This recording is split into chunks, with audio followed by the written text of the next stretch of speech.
What's going on, everybody? It's your boy Payne. Welcome back to another Final Fantasy VII Evercrisis video. Alright guys, real quick, the event is dropping tomorrow. Dungeon ranking is going to be out on the 27th, which is in fact tomorrow. Looking at my calendar being like, is it the 27th already? God damn, November just flew by.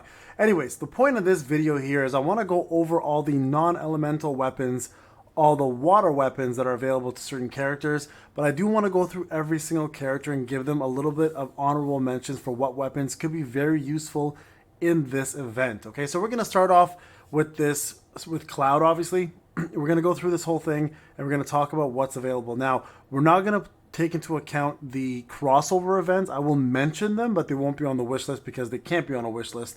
The event is still going on. You're obviously more than welcome to summon for them, but if you had any doubts, I suggest holding off. There are good weapons, don't get me wrong, but they're also non-elemental. Elemental weapons are going to be way more powerful in the future and will continue to be so, most likely. Whether the game gears towards non-elemental damage, that's a whole different story. But I will say this, to get max use of like Cloud's weapons, for example, you will have to get very lucky because, again, these events are not going to be returning for quite some time and the weapons will not be added to the wish list, making them a lot harder to get and a lot more difficult for free to play to obtain these weapons if your luck is poor, right? So keep that in mind.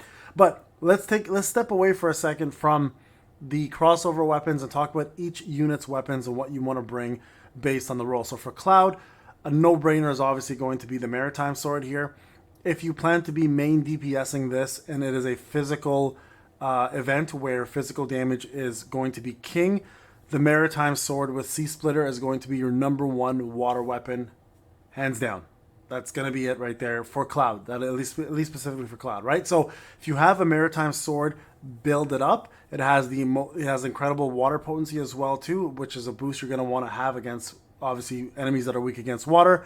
It has boost physical attack, which is what you want if you're using a physical weapon, and the support material is excellent as well with physical attack, and sigil boost. Okay, so this one is a no-brainer. That is what you want to build for this event for sure. Now, if you're going down the route of non-elemental damage, so this one here is what you want to work on, is the Apocalypse.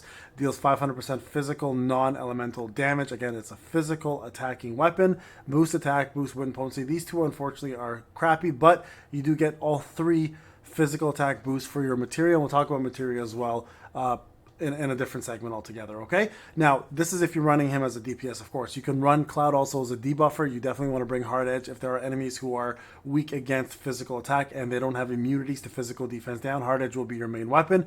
In case it is a heavy dungeon for magic attack, then you may want to bring yourself a Bandit Sword if you have that to give your allies and yourself magic defense up. And then, of course, if you have the physical defense aspect instead, you can also bring yourself the Butterfly Edge to give yourself a little bit more boost for the magic defense. Now, if you run him as a healer, you see Cloud plays a lot of different roles. Of course, bring yourself your Crystal Sword for healing, and that will help you out. But those are the main weapons that you should be bringing as your main primary and secondary weapons for Cloud. Okay, so he's going to be a for sure primary DPS person in this fight with a little bit of debuffing or buffing depending how you want to run that role. So those are your weapons of choice for him. Now, as for Barret, a couple things are going to work here for him, okay? So #1, if you are going to run non-elemental, he does have this equivalent to the Apocalypse, which is the Heavy Hauser. Deals 500% damage. If you guys have boosted this, it was the first actual banner and only banner Barret has been on. You can actually, if you've had this pretty high as a whale, you get 940%. Many of you guys probably have it at 500, maybe a little bit more, depending if you got lucky and got to this point. Most of you probably are sitting here. Great weapon for him, physical attack with sigil boost. So Barret can definitely be used here as a non-elemental damage user. Does not have any water elemental weapons, but can also be brought in for multiple reasons. So if you look here, here's another physical non-elemental damage, the Gatling gun, which can be used, which does have boost HP, so you can make him a little more tanky with some more attributes here. So another option there. You can also bring him in to do physical defense increase for all allies. So with the assault gun, if you do run into a lot of physical attacks, in this case you may actually see that with if Rufus is in the fight as well as Specimen. This weapon here is actually incredible to keep you alive. If there's magic attack, you have the option to bring magic attack down with the solid bazooka. So he has quite a few different options. He has the physical attack down as well too. Physical defense down with W machine. So if you're looking for somebody who can bring it down quick and only with base weapon, this actual weapon is really good. So if you don't have Cloud running as with hard edge, you can use this instead with Barret. So Barret can bring a lot to the table for the non-physical aspect of things, and he has a lot of choices. And not to mention, Max Ray here also has a triangle, right? It has magic non-elemental damage. So again, Barret is a solid choice for this entire event because most of his weapons are non-elemental damage, and he has both the magical and the physical side covered, plus a plethora of debuffs. So Barret, really, really good choice for this one, guys. All right, moving over to Tifa. Speaking of debuffs, incredible debuffer, probably the best in the game, and also has a really wide array of choices. So with Tifa, doesn't have a water weapon, but you do have a lot of non-elemental damage with a lot of percentages. So you can see here, for example, you have Sonic Striker with Dive Kick, which is a physical non-elemental damage. Incredible weapon for this event if you plan to go for full DPS on her. Or you can use the Power Soul, which also gives you Savage Blast, a little bit lower in percentage, but offers you the magic non-elemental damage rather than the physical, and then gives you the magic ability boost and boost HP. And you can see here it's attack, magic, magic. So two really, really strong weapons here to give you the edge from a non-elemental physical or magical perspective, right? She also can fully heal your team using the lifeguards fairly efficiently as well. And then, of course, the debuff, she has the leather gloves and the tiger fangs to reduce magic attack and physical attack. So very good options for both there. Also, she can do a self-heal. Let me just find it real quick. It's right here. No, not here, sorry. These ones. Which can, no, not those, sorry. Where the hell are you? There we go. Grand Gloves, I think they're called, right? Yeah, Grand Gloves. Which can also remove poison as an ailment. Don't recommend it, but just put on Asuna Poison. I imagine the Green Dragon will probably be here. So in case you run into that dragon, don't use this because it's a physical heal for herself only. Use an Asuna Poison, and that'll take care of that problem, okay? This is another option as well. Deals 300 magical non-elemental damage, the Kaiser Gloves, but our abilities are kind of off. Even the support material is not very good. But I mean, if this is the only weapon you have for her and you plan to use her, it's still an option, but just not quite as good, okay? Moving to Aerith. Aerith is pretty straightforward, guys. You're going to use her most likely as a healer and a debuffer. So using the Fairy Tail is your best choice here. And then the Sun Umbrella, if you have it, or the Mithril Rod, or the Chocobo Staff. I really wouldn't be going too far straying in terms of DPS for her on this event. She excels really well in wind, and probably that's her best one, to be honest, for magic, or sorry, for magic attack. But yeah, I mean, for her, you're most likely going to use her as a healer, so we're going to bypass this one, okay? Red 13. Listen, the thing with Red here is he does have some physical non-elemental damage. For example, like the Seaside Collar is physical non-elemental, and by chance, if you run into an enemy that has Thunder weakness, you can add Thunder Resist to help you out, but most of you guys won't be running that anyways. In regards to his collars, he does have good buffs, like magic defense is increased for all allies, just like the Bandage Sword using the Sleek Collar. That is available to you, so you can definitely run him as a buffer, debuffer. He has also an AoE, non-magical elemental damage here, which also reduces the defense of all enemies with the duration of mid, so it's not bad with a gold collar. So again, he does have some things he can definitely bring, and he does have AoE magic water damage as well. But again, it's AoE, so it might be decent for the dungeon enemies, but it's unfortunately not going to be enough, in my opinion, to warrant bringing him to this event. You can use the Sonic Fangs if you want to do physical damage, but again, just the R abilities and is not that good, and the support material gives you heal boost, which is a little off to me. So really not the greatest option, in my opinion, as a unit for this event, but there are some options for you to use. You can see here he has the magic attack decrease as well with the Junk Collar, giving you physical non-elemental damage for a single ally enemy, but it is only at 320%, right? So I would pretty much avoid Red 13 for this one, quite honestly, and use other folks. Now, Zack here will be really useful, especially if you did manage to pull his Black Whiskers, which does deal okay damage, but more importantly, it does reduce physical defense potency mid, but also gives you the water resist decrease as well to make your water moves hit way harder, right? So very good sword to have for this. Has physical attack boost, and the triangle sigil. So if there's a lot of triangle sigil, this will help you quite a bit. Other swords that can come in handy here for him, the Type 99 longsword gives you physical non-elemental damage, has crit boost, it has crit abilities at a low percentage, but gives you physical attack boost all across for your materia, which is kind of nice. If you're looking for a buff, he can give you, I wouldn't use the enhanced sword here, to be honest. Let me go to the next one. Defender, I believe it is, right here.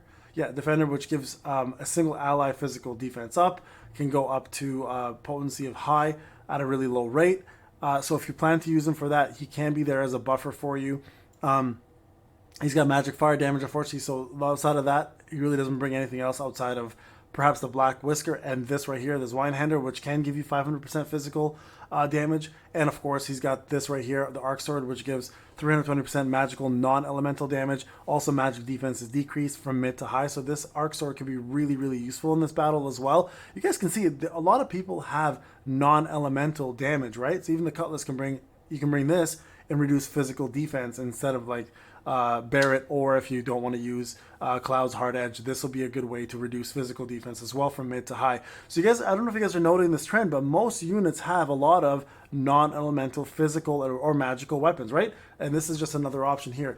Glenn, listen, Glenn can do physical attack up, which is nice. He'll be a really good buffer for this. He's got a couple good, like Mad Bull, for example, does 500%. It has water potency bonus as well. But this would, in my opinion, be a better sub-weapon. But you can bring him if he's one of your main units, using Mad Bull for non-elemental damage. He also has, where is it? Apology in Hell. I believe this is also, there we go, another 500% non-physical boost attack. Also has attack boost, but not his best weapon. Mad Bull is a much better option here, especially if you want to equip materia on there. That water potency is really nice, right? So if you go through the list here, it's going to be more of a buffer here, like physical defense for all allies, which is nice again. If you're running into like Specimen and stuff and you want to increase that, you have yourself Rest in Peace, which also gives you the triangle, the diamond buff with Hell's Penalty, right? So if you are running against enemies with that, this is actually a pretty good one because it's also non-elemental damage as well across the board. This is again non-elemental, but also reduces physical defense. So again, Piece of Cake is a good option if you're coming in without a Hard Edge or any of those weapons that can do that. But that's where it kind of ends for Glenn. So you can bring him for physical attack increase. If you have the Lamppost, you can use a Piece of Cake for reducing the physical defense as well. You can do physical defense up for your allies, or just bring him in as a DPS with Mad Bull here, or personalized style. I call it Mad Bull's personal style. But again, not one of the better units out there. But hey, a lot of people like Glenn and they've built him. So couple good options there, but again, no water weapon options for him, okay? Moving on to Matt. Matt actually does have it. Matt will most likely be playing a healer here for you, or going to be using Killer Hornet to do some DPS for non-physical elemental again, right? There's Killer Hornet right there. Again, not very high percentage, but he does come in with the diamond and has very good physical attack R abilities, and he has the coveted boost physical ability potency, and then of course he's got the attack boost, physical attack boost, and the sigil break there. In terms of water weapons, like he does have one here that's an AoE water weapon, has boost water potency again. Won't be very strong though, unfortunately, in the event, because you're going to fight bosses and that's just not enough damage. So he's going to come off mostly as your healer and buffer or debuffer. So prime number will be your main healing. He can use Orthodox Raven. Where is that? Is this it? No, I think it's next to it. Oh, no, hold on. Orthodox Raven is not this one either. But this is a heal. Single target. You don't want to use that. Where's Orthodox Raven? I think it's this one. There it is. Oh, sorry, Core Defender. Orthodox Raven. Core Defender. Magic defense is increased for all allies, so this will come in handy, of course, and it also gives you guys a couple different things like water boost, water resist in case there are any water enemies. This here is going to be one of your non-magical elemental damage with magic defense down. So Stingray is an option as well, too, for non-magical elemental damage. And then, of course, you have the Stingray here, or Slick Beetle, sorry, with X-Shot, which gives you non-physical, but also does physical attack down for a little bit of debuffing, and gives you attack boost, attack boost, attack boost. So Matt is pretty good, but more than likely going to be your healer / debuffer or buffer. One of the two options, and most likely you've built him that way. Now, Lucia is going to be one of your other main DPS. She's got Hydro Shot in one of her weapons, which is really strong. She also has some physical non-elemental damage weapons, such as this V39 here. Most people probably don't have it built, but she does have physical attack, and attack boost ice, which is useless in this place. She also has the pulse gun here. Actually, the pulse gun's useless for this. Where is that? There it is, Serpent Eater. This weapon is going to be a big one for a lot of folks, okay? 420% damage, 660 can go all the way up to 790. Very, very fast animation. Boost HP, boost water potency, and gives you guys attack boost, physical attack boost, and physical attack boost. So a very good option for main DPS status, especially if you're running Lucia as that. She also has a similar thing to the Grand Gloves. She can heal herself, remove poison and darkness. Again, don't recommend using that. Instead, you can move on to something like this over here with the Mad Minute, which has 340% physical non-elemental damage, also reduces magic attack to mid to high, so a great option with physical attack across the board. So primary or secondary weapon options.